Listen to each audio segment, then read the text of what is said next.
Começa mais uma edição do JR 15 Minutos, o podcast da Record TV que aprofunda as notícias que mais mexem com a nossa vida. As autoridades se preocupam com a disseminação pelo mundo de uma doença semelhante à varíola, erradicada do planeta na década de 80. Trata-se da varíola do macaco, como é chamada, e já tem casos na África, Europa e agora nos Estados Unidos. O surgimento de vários surtos de varíola do macaco nos Estados Unidos, Canadá, Austrália e vários países europeus acende um alerta para um possível surto da doença. A varíola do macaco é uma doença incomum, muito mais leve e menos contagiosa do que a versão humana da enfermidade. Ainda não há casos suspeitos aqui no Brasil, mas o Ministério da Saúde afirmou que acompanha a situação do brasileiro que contraiu a varíola do macaco. Ele foi o primeiro caso identificado na Alemanha. O que se sabe sobre essa rara infecção viral? Quais são os sintomas da varíola? Existe vacina para a doença? Para entender mais sobre esse assunto, no 15 Minutos de hoje, nós vamos conversar com a médica infectologista Raquel Moarec. Bem-vinda, doutora. Obrigada, Celso. Obrigada a todos. Vamos lá. Quem nos acompanha nessa entrevista é o repórter da Record TV, Luiz Carlos Azenha. Azenha, a Organização Mundial da Saúde confirmou quase 100 casos de varíola dos macacos fora da região endêmica. É isso? Oi, Celso. Olá, doutora Raquel. Exatamente. Mal saímos de uma pandemia e outro vírus causa preocupação, né? Disparando alarme em diversos países. Celso, sim, são cerca de 100 casos confirmados, além dos suspeitos em 15 lugares que não são endêmicos para o vírus. A OMS diz que espera identificar mais casos na medida em que expande a sua vigilância. E eu vou aproveitar para pedir que a nossa convidada explique o que é essa varíola de macaco. É uma doença rara, doutora? Olha, é uma doença rara. Ela começou em 1958. É da mesma família da varíola que a gente conhece, que é a varíola humana. Diferença, ela tem um grupo e uma família outra. Então, ela é um ortopoxvírus. Olha que de nome difícil que ela vem. Mas ela é uma doença mais leve, mais branda, e ela vem normalmente sempre de um transportador, ou um roedor ou um macaco. Essa é o normal da sua transmissão. O motivo de alarme é que ela está apresentando casos interhumanos, e isso é o motivo de alarme no mundo em relação à sua real transmissão atual. Doutora, a varíola humana matou milhões de pessoas, mas acabou sendo erradicada há mais de 40 anos, após uma campanha global de vacinação. Quais as diferenças e as semelhanças entre a varíola humana e a chamada varíola dos macacos? Normalmente, a varíola humana ela levava quase a uma mortalidade, chegava a 30%. Essa varíola ela é mais ou menos mais autolimitada e tem uma mortalidade um pouco menor por gravidade, mas elas são muito semelhantes na sua manifestação. Então, ela tem como um sinal e sintoma, ela é uma gripe, normalmente, igual a todos os nossos quadros de gripes atuais, só que ela evolui com calafrio, dor no corpo, a fraqueza e o aumento de gânglios, que isso também não é muito comum na varíola humana, que aumento de gânglios. E depois, em torno de umas 10 dias depois, o aparecimento daquelas lesões, que são bolinhas pelo corpo, começa pela cabeça, garganta, mãos e pés. Essa lesão ela vai aumentando de tamanho, parecendo uma pústula, com pus dentro. Então, não só a transmissão como respiratório, contato íntimo, também é discutido o contato por lesões, onde tem a sua transmissão também. E, por fora, uma transmissão sexual que ainda está em avaliação por contato íntimo. Doutora, a gente sempre pergunta, né? Como que ela chegou aos seres humanos? E a senhora falou em transmissão interhumana. Pode explicar para a gente? Quer dizer, está sendo transmitida de uma pessoa para outra, é isso? Isso, por contato próximo. As roupas podem contaminar, as crostas das lesões podem contaminar, que elas têm vírus dentro dessa lesão, porque ela é uma borda elevada, ela é vermelha e cheio de líquido dentro, como se fosse uma bolha, tá? Então, a exposição pode ser pelas feridas, pode ser por mucosa, por gotícula respiratória grossa, porque ele é grande. Então, o motivo da gente não achar que é um Covid, uma transmissão muito maior, é porque tem que ter um contato muito íntimo, em menos de 1 metro de distância desta pessoa contaminada. Vamos pensar o seguinte, sarampo você leva uma contaminação de 15 a 17 pessoas. O Covid, de 5 a 7. Essa varíola, ela leva de 1 a 3 pessoas, porque é por contato íntimo rápido e interpessoal. Doutora, e como é o tratamento da pessoa que foi infectada? Nós já temos medicamentos para combater a doença? Olha, até na década de 80 nós tínhamos a vacina da varíola, então quem é mais velho de 1980 sabe que essa vacina foi dada, foi quando uma das coisas que conseguiu erradicar, né? Essa vacina da varíola foi criada no século XVIII, para você ter uma ideia, e veio até a década de 80. No Brasil nós enfrentamos muito pouco a varíola humana, a gente teve o primeiro surto no Maranhão, em 55, e conseguimos erradicar a varíola humana no Brasil na década de 80, em 1980. É uma vacina que é dada, temos ela como vacina indicada, que é a Vacínios.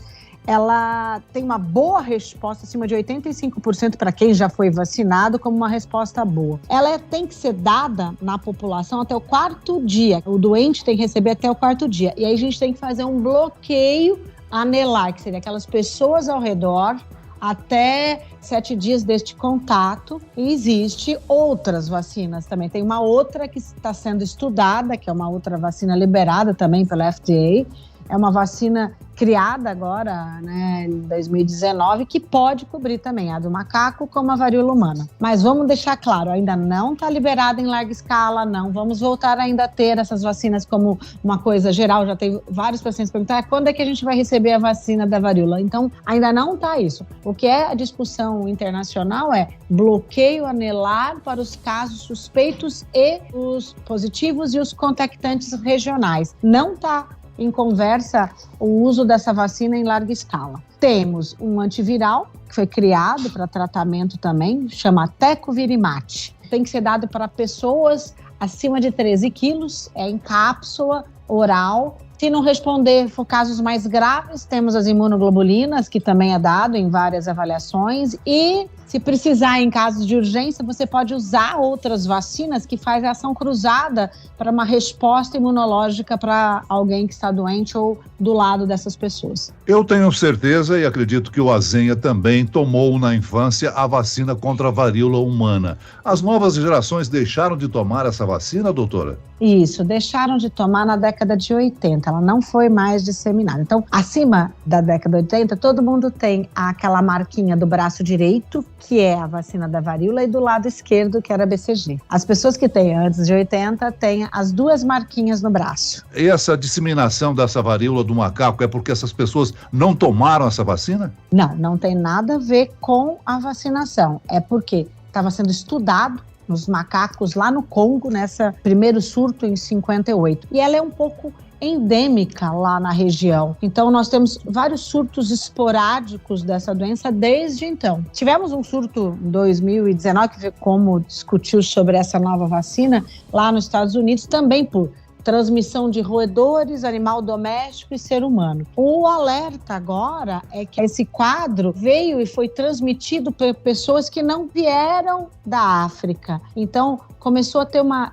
transmissão dentro de um país, e isso é um motivo de alarme. Há outros possíveis hospedeiros desse vírus, doutora? Isso é o que está se discutindo, Celso, que possa ter não só roedores, como algum transmissor desse vírus a mais. É onde está sendo investigado para diminuir e fazer um bloqueio maior. Doutora, a Alemanha identificou o primeiro caso de infecção, né? O brasileiro chegou lá vindo de Portugal, passou pela Espanha.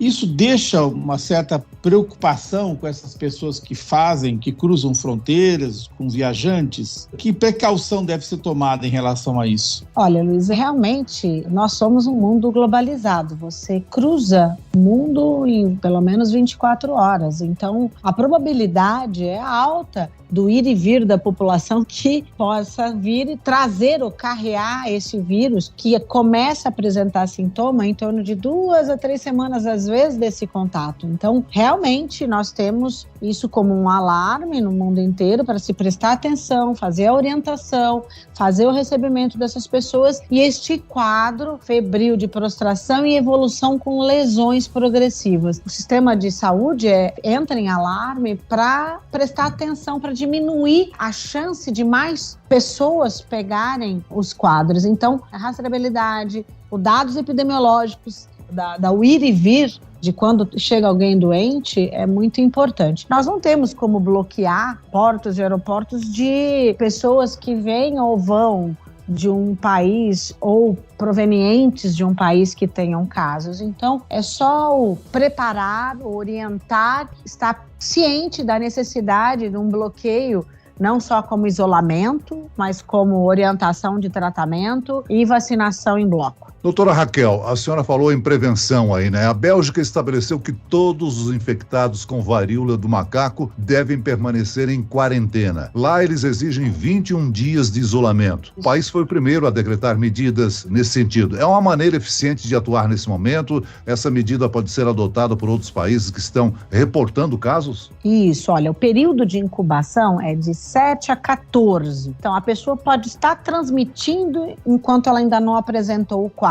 O quadro, quando ele começa, ele dura 3 a 4 semanas. Então, ele vai ter que entrar em isolamento nesse período de 3 semanas. É uma forma de pessoas contaminadas e o bloqueio desta contactante íntimo que convive com a pessoa também entrar em isolamento para diminuir a transmissão interpessoal no local. Então, são medidas de saúde necessárias para que se contenha uma doença que ainda não é liberado um tratamento. Eu falei daqui de um antiviral, mas ele não é um remédio que você pode ir na farmácia e comprar, vamos ali, ou então vamos tomar todo mundo a vacina da varíola. É uma coisa que a gente precisa ainda ter os bloqueios e as discussões para ser feito um tratamento geral. Quer dizer, é uma coisa que a gente já conhece, pelo menos não é igual o SARS-CoV, que quando começou a gente não tinha, foi correndo para que tenha as suas medidas de intervenção à medida que corria a real transmissão. Como essa transmissão ela é mais devagar, você tem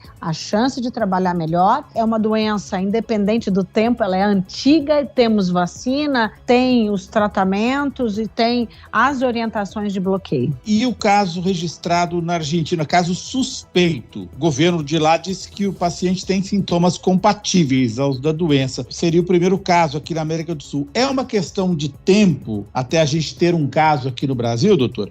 Eu acredito que sim. É uma coisa viável no mundo. A gente não está fora dessa globalização, não está isento da chance de termos algum caso suspeito no país. Eu acho que isso é provável. Mas como a transmissão é pequena, existe esses bloqueios, este controle, o motivo da dificuldade do exame ou do diagnóstico que precisa ter uma sorologia específica, precisa ter esse isolamento viral ou por cultura ou por PCR, que o exame ideal seria uma reação molecular. Então, vamos dizer, nós vamos ter que nos preparar para dar diagnósticos a mais ou mais rápido e diagnósticos diferenciais, porque nós temos várias lesões, ou os smallpox, ou grandpox, que é o que fala, lesões pequenas e lesões grandes, das doenças exantemáticas ou das doenças vesiculares, que são de diagnósticos sorológicos e que esses exames, às vezes, são difíceis acesso e você vai ter que ter um acesso muito mais rápido para dar um diagnóstico diferencial da varíola. Doutora Raquel, antes de finalizar, o que as pessoas comuns podem fazer para se prevenir nesse momento? Excelente pergunta, Celso. Só explicando, a varíola, ela morre com qualquer detergente, com qualquer limpeza. A higienização das mãos, a higienização do ambiente, o controle ou aquela mesma etiqueta que você tem. Se você está gripado, você está com respiratório, você usa máscara.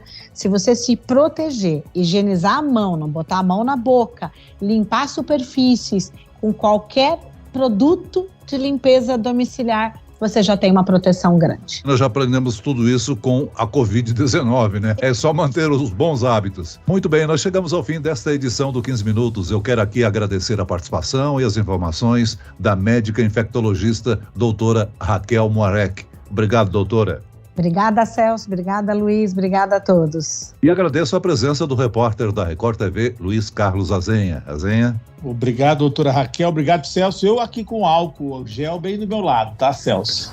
Valeu. Esse podcast contou com a produção de David Bezerra e das estagiárias Kátia Brazão e Larissa Silva. Sonoplastia de Marcos Vinícius. Coordenação de conteúdo, Camila Moraes, Edivaldo Nunes e Deni Almeida. Direção editorial, Tiago Contreira. Vice-presidente de jornalismo, Antônio Guerreiro. E eu, Celso Freitas, te aguardo no próximo episódio. Até lá.